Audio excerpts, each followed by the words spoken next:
This is one of those movies that no matter how old you are, what generation you're from, I think just about anybody could enjoy it. What's up, everybody? So, this old school review is going to be about The Karate Kid, as you can see. Now, last time I did old school review, I was covering the Rambo franchise, all five movies. This time I'm going to do The Karate Kid, but just the first three. I remember there is a fourth one. I've seen a bunch of times, but I'm just going to focus on the first three because I think that in essence is The Karate Kid to me. Came out in 1984, directed by John Avildsen, who also directed Rocky, starring Ralph Macchio, Pat Morita, and Elisabeth Shue. And it's a pretty simple story, which is, I think, one of the strengths of it.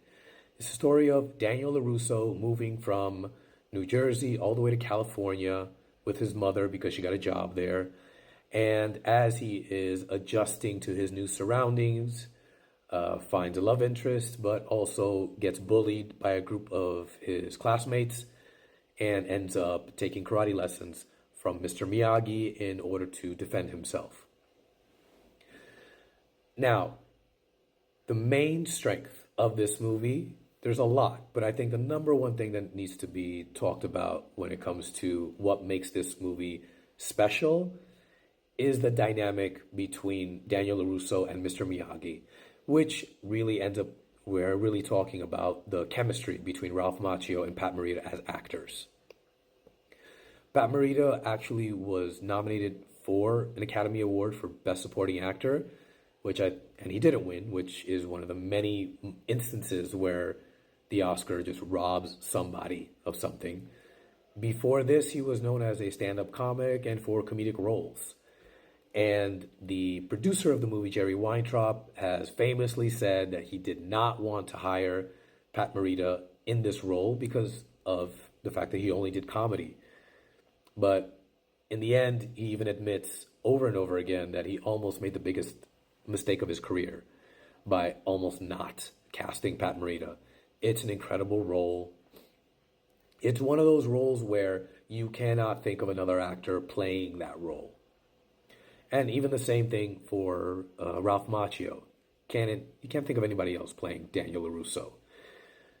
To the point where I think for both actors, this role, even though they did such an amazing job, they did too good of a job because you can't think of him doing anything else.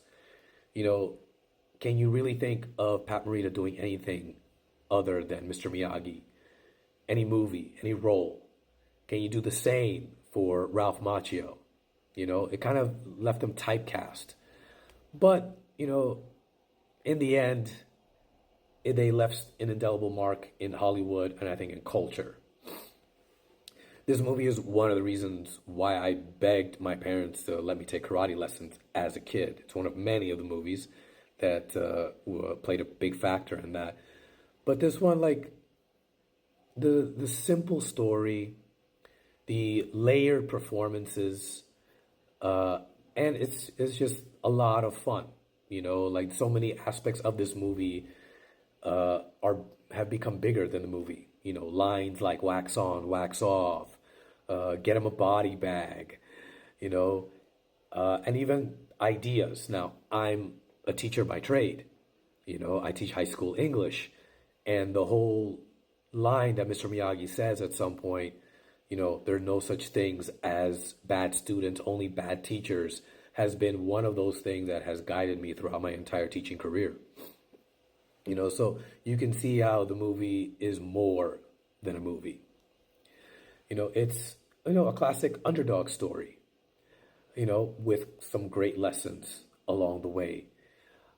With Daniel LaRusso, I think one of the great parts that Ralph Macchio ever played, one of the things that plays a role in it is just his relatability. He plays it in a way that, yes, he comes off as a very New Jersey boy, with his accent and the way he sees things and his reaction to certain events, but he's relatable. You can see how that it feels real as he's telling his mom, like, I want to go back home. It's like I'm getting bullied by these kids. I need to take karate lessons, like that performance, really comes off. It's real, it's relatable, and believable. Now, some of the parts of it that I might not like so much, I think I'm probably just nitpicking, to be honest. Because yes, I did take karate as a kid. I later on, took up other martial arts, and I'm a big fan of the UFC. And watching those fight sequences, it's the least believable thing, that especially when you watch martial arts movies of that time. I especially think of the scene where, you know, um, all the Cobra Kai kids are chasing Daniel LaRusso, and then they catch him and start beating him up, and Mr. Miyagi saves him. But he saves him by fighting one kid at a time. When the reality is, if you've ever seen a street fight, it's never one on one.